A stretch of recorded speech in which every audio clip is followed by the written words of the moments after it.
Hello everyone. इस FF के 7th part को शुरू करते हैं। पिछले पार्ट में हमने देखा था कि लानवांगजी वुशियान को अब्रॉड छोड़ आया था उसकी मेडिकल के स्टडीज़ के लिए। लानवांगजी के वुशियान को छोड़कर जाने के बाद वुशियान अपने हॉस्टल रूम में आकर बहुत रोता है, अपने सारे दर्द को बाहर करता है। वो 4-5 दिन जो इतना खामोश रहा, अब वो रोकर अपने सारे दर्द को बाहर कर रहा है। और यहाँ कार पर बैठा लानवांगजी, वो बहुत ही बेचैन है। उसे कुछ भी अच्छा नहीं लग रहा। ऐसा लग रहा है जैसे कुछ कुछ छूट रहा है। लानवांगजी वुशियान को शटल कर वापस चाइना आ गया है। काफ़ी दिन भी बीत चुके हैं। वुशियान वहाँ अपनी मेडिकल की स्टडीज़ में लग चुका है। लानवांगजी जो अभी अपने रूम में था, तभी एक सर्वेंट डोर पर नॉक कर कहता है, मास्टर, मिस्टर शुयांग आए हुए हैं, वो आपका पूछ रहे हैं। लानवांगजी डोर की तरफ देख कहता है, उससे कहो मैं थोड़ी देर में आ रहा हूँ। वो सर्वेंट जी मास्टर कहकर वहाँ से चला जाता है। शुयांग आया हुआ है और लानवांगजी को शायद अंदाज़ा लग गया है कि वो यहाँ क्यों आया होगा। लानवांगजी कुछ देर बाद नीचे हॉल में आता है, जहाँ शुयांग पहले से ही उसका इंतज़ार कर रहा था। लानवांगजी के आते ही शुयांग लानवांगजी से वो सवाल कर ही लेता है जो वो जानना चाहता है। वो कहता है, वांगजी, क्या क्या मैंने जो जो भी सुना है वो सच है? तुमने वुशियान को अब्रॉड के मेडिकल कॉलेज में भेज दिया है? लानवांगजी कहता है, सच है, वो यूके में है। शुयांग कहता है, लेकिन क्यों? चाइना में भी तो बेस्ट कॉलेजेस हैं और उसकी रैंक के हिसाब से उसे चाइना का नंबर 1 कॉलेज मिलना चाहिए था, जो कि यहाँ हमारे शहर बीजिंग में ही है। वो आराम से यहाँ रहकर अपनी स्टडीज़ करता, तो तुम्हें उसे बाहर भेजने की क्या ज़रूरत पड़ गई? वांगजी, क्या क्या कुछ हुआ है? मुझे साफ-साफ बताओ। लानवांगजी कहता है, कुछ नहीं हुआ है। वहाँ की फैसिलिटीज़ यहाँ से बेहतर थी। शुयांग कहता है, वांगजी, पता नहीं क्यों मुझे मुझे आज तुम्हारी इस बात पर यकीन नहीं हो रहा। कोई और बात है ना? लानवांगजी शुयांग से अपनी नज़रें चुराते हुए कहता है, कोई बात नहीं है।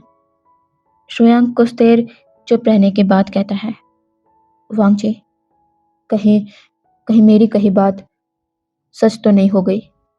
वुशियान ने तुमसे कुछ ऐसा तो नहीं कह दिया जो तुमने तुमने उसे अपने से दूर भेज दिया? हाँ? तुम अभी कुछ समय पहले काम के सिलसिले में विदेश भी गए थे, वो भी 15 दिन के लिए। तुम्हारा ऐसा कौन-सा काम था जिसके लिए तुम्हें तुम्हें 15 दिन वहाँ रुकना पड़ा और जिसकी खबर मुझे नहीं है? पहले तो ऐसा कभी नहीं हुआ। तुम्हारे एक फ़ोन से ही बहुत से काम हो जाया करते थे। फिर ऐसी क्या ज़रूरत आन पड़ी जो तुम्हें इतने दिन विदेश में रहना पड़ा? बताओ मुझे। मुझे पता है ये सब कुछ झूठ है, तुम्हारा बहाना है। तुम असल में वुशियान से दूर रहना चाहते थे, काम के बहाने से। क्यों? ऐसा ही है ना? लानवांगजी कहता है, शुयांग, मैंने जो भी किया है, वो वुशियान के लिए ही किया है। मैं उसे कोई भी झूठी आस नहीं देना चाहता, जिसे मैं पूरा ना कर पाऊँ। उसके लिए यही बेहतर है कि वो अपने बस करियर पर ध्यान दे। शुयांग अनबिलीवेबल लुक से लानवांगजी को देख रहा है। वो कहता है, वांगजी, आर यू मैड? मुझे यकीन नहीं हो रहा कि इस तरह की सेंसलेस बातें तुम कर रहे हो। अच्छा ठीक है, तुमने वुशियान को वहाँ भेज दिया अपना करियर बनाने के लिए, तो क्या वो कभी चाइना वापस नहीं आएगा? एक बार अगर वो अपने करियर में सेटल हो गया, उसके बाद क्या वो ज़िंदगी भर इसी आस में बैठा रहेगा कि कब उसका अल्फ़ा उसकी फीलिंग को समझेगा? कब उसे अपने अपने हस्बैंड होने का राइट देगा, या फिर वो हर समय इस डर में रहेगा कि कब तुम वापस उसे खुद से दूर भेजने का रास्ता निकाल लोगे। उसने तुमसे मैरिज की है, चाहे सिचुएशन जैसी भी रही हो, और तुम्हारा ओमेगा होने के नाते उसकी उसके तुमसे कुछ उम्मीदें होना लाज़मी है। तुम्हारा उसे यूँ इस तरह नज़रअंदाज करने से सच नहीं बदल जाएगा, वरना अगर तुम ओशियान को अपने ओमेगा होने का हक नहीं देना चाहते, ज़िंदगी भर उसे अपने से दूर रखना चाहते हो, उससे भागना चाहते हो, तो अभी भी समय है। आज़ाद कर दो उसे इस रिश्ते से, वो किसी और अल्फ़ा को। लालवांगजी ने बस इतना ही सुना और उसकी आंखें एकदम से डार्क हो गई। वो पीछे पलटा और टाइटली शोयांग के कॉलर को पकड़ अपनी डार्क वॉइस में कहता है, शोयांग, अपनी बकवास बंद करो। शोयांग एक टेढ़ी हंसी के साथ कहता है, बकवास? मेरी कही बातें तुम्हें बकवास लग रही है, तो वो क्या है जो तुम असल में कर रहे हो? शोयांग लालवांगजी के हाथ को अपनी कॉलर से छुड़ाकर कहता है, वांगजी, तुम मानो या ना मानो, लेकिन कहीं ना कहीं तुम भी अपने अपने फादर की तरह ही हो, अपने फादर की तरह ही गलती कर रहे हो। वो भी सच्चाई से भागते रहे और तुम भी कुछ अलग नहीं कर रहे। वो शान के साथ अपने अपने पास्ट से भाग रहे हो, सच्चाई से भाग रहे हो। मैं नहीं कह रहा कि तुम अपने अतीत को भूल जाओ, तुमने क्या क्या फेस किया है उसे भूल जाओ। नहीं वांगजी, मैं तुम्हें कुछ भी भूलने को नहीं कह रहा। बस मैं ये समझाने की कोशिश कर रहा हूँ कि अपने पास्ट में बंद कर अपने प्रेजेंट और फ्यूचर को बर्बाद मत होने दो। बस इस एक सोच के साथ कि तुम्हें नफरत है प्यार से, और अपने आप को और उस शख्स को दर्द मत दो जो सब कुछ छोड़कर तुमसे जुड़ा है, तुम्हें अपनी दुनिया मानता है। अभी भी समय है वांगजी, बदल दो अपने आप को और स्वीकार करो उसे जो तुम्हें अपने दर्दों से बाहर लाना चाहता है, तुम्हें खुशी देना चाहता है, तुम्हारी खुशी बनना चाहता है। अपने दिल को खोलो ओशियान के लिए, और तब देखना कितनी आसान हो जाती है तुम्हारी ज़िंदगी। वांगजी, ओशियान की अहमियत को जानो। उसे किसी और का सोचकर तुम इस तरह बौखला गए। कहीं ऐसा न हो कि तुम्हें बहुत देर हो जाए और तुम्हें बहुत देर बाद रियलाइज़ हो, तब तक चीज़ें तुम्हारे हाथों से निकल जाए। सोचो वांगजी, तुम्हारी ज़िंदगी सिर्फ तुम्हारी ही नहीं है, किसी और की ज़िंदगी भी तुमसे जुड़ चुकी है। इसीलिए संभल कर, कहीं कहीं देर ना हो जाए और तुम्हें बस पछताना ही हाथ लगे। फैसला तुम्हारा है, मैं बस तुम्हें समझा सकता था। इतना कहकर शोयांग वहाँ से चला जाता है। लालवांगजी फ्रीज अपनी जगह पर खड़ा हुआ है। शोयांग के कहे एक एक शब्द उसके कानों में गूंज रहे हैं और पता नहीं क्यों लालवांगजी की बेचैनी बढ़ते जा रही है। वो पास में ही रखे टेलीफोन को देखता है और वहाँ आकर टेलीफोन पर एक नंबर डायल करता है। जब दूसरी तरफ से फ़ोन पिक होता है तो लालवांगजी का पहला सवाल यही होता है, वो शान से बात करनी है। क्या वो कॉलेज से वापस आ गया? लालवांगजी जो इम्पेशेंटली सुनना चाहता था कि हाँ, वो शान आ गया है, पर अफसोस उसे अभी भी निराशा निराशाजनक जवाब मिलता है। दूसरी तरफ से इंसान ने कहा, सर, वो तो कॉलेज से आ गए थे, पर वो थोड़ी देर पहले ही लाइब्रेरी के लिए निकल चुके हैं। लालवांगजी थोड़ी देर चुप रहने के बाद ठीक है कहकर फ़ोन को कट कर देता है। ऊशियान के हॉस्टल में संडे को ही घर पर बात करने की परमिशन है, अगर कोई अर्जेंट काम ना हो तब। लेकिन लालवांगजी ने बात कर ली थी कि ऊशियान जब चाहे उसे फ़ोन कर सकता है, कोई उसे रोकेगा नहीं। और ये बात लालवांगजी ने ऊशियान से कह भी दी थी, पर संडे बीत चुका है वुशियान का कॉल नहीं आया। लान वांगची ने सुबह खुद से कॉल किया तो उस समय वुशियान कॉलेज में था और अभी वो कॉलेज से आके लाइब्रेरी चला गया है। लान वांगची जब से चाइना वापस आया है, वो एक बार भी वुशियान से बात नहीं कर पाया है और वो समझ भी रहा है कि वुशियान जानबूझकर उससे बात नहीं करना चाहता, क्योंकि वो उससे नाराज़ है। अभी भी उसने उसकी मर्जी के बगैर उसे अब्रॉड भेजा है। लान वांगची को लगता है कि बस यही कारण है, पर क्या सच में यही कारण है? नहीं, वुशियान के दिलो दिमाग में क्या चल रहा है, वो लान वांगची नहीं समझ पाएगा।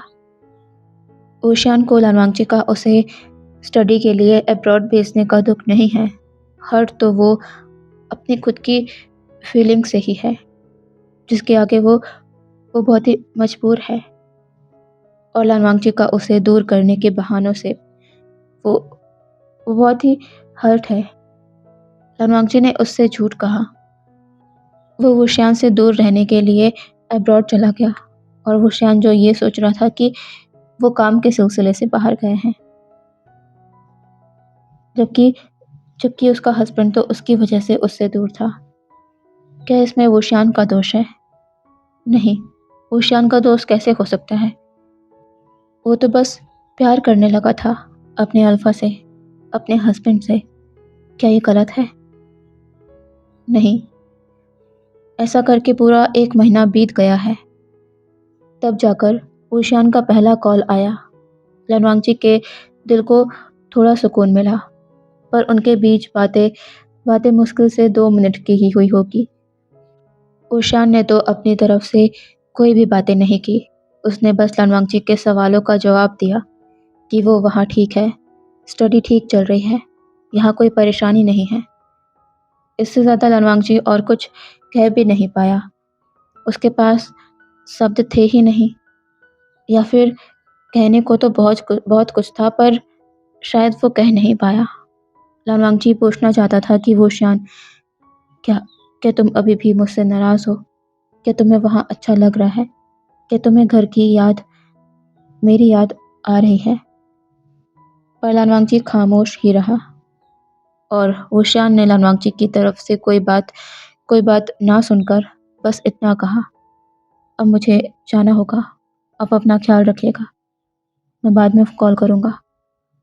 और इतना कहकर फ़ोन कट हो गया। लान वांगची खामोश अपने हाथ में फ़ोन को निहारे जा रहा है। उसके चेहरे में एक मायूसी है, एक उदासी है, कुछ अधूरापन सा है।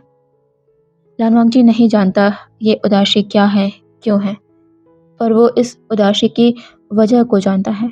वुशियान की नामौजूदगी ही इसकी वजह है। ऐसा नहीं है कि लान वांगची को वुशियान की खबर नहीं रहती, बल्कि लान वांगची को वुशियान की हर एक खबर रहती है, जो कि उसके गार्ड्स उसे भेजा करते थे। वुशियान वुशियान सेफ है, कहाँ जा रहा है, कब तक वापस आ रहा है, उसे सबकी जानकारी रहती थी। पर उसने कभी हिम्मत नहीं की खुद वहाँ जाने की, क्योंकि क्योंकि वो शायद डर रहा है वुशियान के सामने जाने से, या फिर इससे कि वो वुशियान के सामने रुक नहीं पाएगा।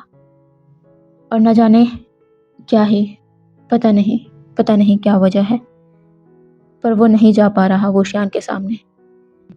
ऐसे ही समय गुजरता गया। वुशियान का महीने में बस एक बार ही कॉल आया करता था लान वांगची को, और वो जब भी वुशियान से बात करने के लिए कॉल करता तो हर बार उसे वुशियान की नामौजूदगी का एक नया बहाना बता दिया जाता। बहाना? हाँ, बहाना। लान वांगची इतना तो समझ ही गया था। इन महीनों में लगातार दिन हफ्तों में बदलते रहे, हफ्ते महीनों में और महीने सालों में बदलते गए। वुशियान के स्टडी के लिए अब्रॉड चले जाने की खबर उसके फैमिली वालों को भी मिली। वैनकिन को और पूरी फैमिली को वुशियान ने यही बताया कि यहाँ चाइना से बेटर फैसिलिटीज़ थी, इसीलिए हस्बैंड लान ने उसका एडमिशन यहाँ करा दिया। फैमिली वाले तो ये जानकर खुश ही हुए थे कि लान वांगची इतना सोचता है वुशियान के लिए, पर असल बात से तो वो सभी अनजान थे। ऐसे ही साल बीतते गए। आज पूरे 5 साल हो चुके हैं वुशियान के अब्रॉड गए, और इन 5 सालों में वुशियान एक भी बार चाइना वापस नहीं आया, लानवांगजी के कहने पर भी नहीं। उसने अपने सारे हॉलिडेज़ वहीं पर बिता दिए, पर वो चाइना वापस नहीं आया। इन सालों में लानवांगजी के अंदर बहुत कुछ बदला है, जिसे लानवांगजी ने रेजिस्ट करने की कोशिश नहीं की। वो वुशियान को हर पल याद करता, बहुत याद करता। जाने अनजाने कब कब लानवांगजी को वुशियान की कमी खलने लगी, वो समझ ही नहीं पाया। वो चाहता है कि जल्दी से जल्दी वुशियान का कॉलेज कंप्लीट हो और वो वापस घर आ जाए। वो इसी आस में था, पर वो नहीं जानता था कि उसकी ये आस बुरी तरह टूटने वाली है। लानवांगजी अभी अपने हाथ में फ़ोन को पकड़े बैठा हुआ है। उसके चेहरे पर सैडनेस, निराशा है। वो जो आज तैयार था वुशियान को वापस लेने जाने के लिए, क्योंकि आज वुशियान का कॉलेज कंप्लीट हो चुका। आज उसकी ग्रेजुएशन सेरेमनी है, जिसमें लानवांगजी शामिल होने वाला था। पर अभी कुछ देर पहले ही उसे वुशियान का कॉल आया, जिसने उससे कहा कि वो उसे लेने ना आए। और जब लानवांगजी ने इसका कारण पूछा तो वुशियान ने उससे कहा कि उसने अपना मास्टर्स करने के लिए पीजी एग्ज़ाम दे दिया था और उसने वो एग्ज़ाम क्लियर भी कर लिया है, और उसे वहीं का एक बेस्ट कॉलेज अलॉट हो चुका है। वो अब लानवांगजी के साथ चाइना वापस नहीं आ पाएगा, तो लानवांगजी यहाँ ना आए। वो 2 साल अभी और वहाँ पर रहेगा। और यही बात लानवांगजी को उदास कर गई। कई बार उसे रिग्रेट भी हुआ अपने फैसले पर कि उसने जल्दबाजी में कुछ कुछ खो तो नहीं दिया, क्योंकि वुशियान की बातों में उसे वो चहक नज़र नहीं आती थी, जैसे वो पहले उससे बात किया करता था। दिन में 100 बार उसका नाम हस्बैंड लान कहने वाला वुशियान, वो फ़ोन पर एक भी बार लानवांगजी का नाम नहीं लेता। बहुत कुछ बदल गया है। लानवांगजी को कभी-कभी डर भी लगता है कि वो पहले की तरह वुशियान को देख पाएगा कि नहीं। सोफ़े पर बैठा लानवांगजी इन्हीं सब चीज़ों को सोच रहा था। वो सोफ़े पर लीन होकर अपनी आँखों को बंद कर लेता है, और एक-एक करके वुशियान की सारी मेमोरीज़ उसकी आँखों के सामने घूमने लगती हैं। वुशियान का उसकी उसकी मर्ज़ी का ना होने पर वो पाउट करना, उसकी छोटी-सी बात पर वुशियान का इतनी बड़ी स्माइल के साथ उसे देखना, अचानक से वुशियान का उसे हग कर लेना, रात में उसके चेस्ट में सर रखकर सोना, और वो दिन जब वुशियान ने उसे किस किया। लानवांगजी की फिंगर्स अनकॉन्शियसली ही अपने लिप्स पर आ जाती है। वो फ़ील करने लगता है उस एहसास को, और अनजाने ही उसके मुँह से निकलता है, वुशियान, जल्दी वापस आ जाओ। वुशियान की इन्हीं कुछ यादों के साथ ये 2 साल भी बीत जाते हैं। लानवांगजी आज के दिन का बेसब्री से इंतज़ार कर रहा था। वो सुबह ही यूके पहुंच गया था, और अभी वो उस हॉस्टल के सामने खड़ा हुआ है जहाँ से वुशियान आने वाला है। लानवांगजी की नज़र एकटक उस एंट्रेंस पर है। तभी उस एंट्रेंस का गेट खुला। ये देख लानवांगजी, जो कार पर लीन होकर खड़ा था, वो एकदम से सीधा स्ट्रेट खड़ा हो जाता है। तभी उसने देखा उस शख्स को उस गेट से बाहर आते। लानवांगजी की नज़र बस उस चेहरे पर ठहर गई। वुशियान, उसका हस्बैंड। वुशियान वो गेट के सामने खड़ा है, बिल्कुल अलग ही रूप में। लानवांगजी के लिए थोड़ी देर तक तो वुशियान को पहचानना मुश्किल था। थोड़े बाल बड़े हो गए हैं, लॉन्ग नी लेंथ कोट पहने हुए है। अब वो 18 साल का वुशियान नहीं, बल्कि एक मैच्योर मैन लग रहा है। और ऐसा होगा भी क्यों ना, वुशियान पूरे 25 साल का हो गया है, और लानवांगजी 41 ईयर ओल्ड, 41 साल का। ये 7 साल कैसे बीत गए पता नहीं। वुशियान के पीछे कुछ लोग उसका सामान लेकर आए।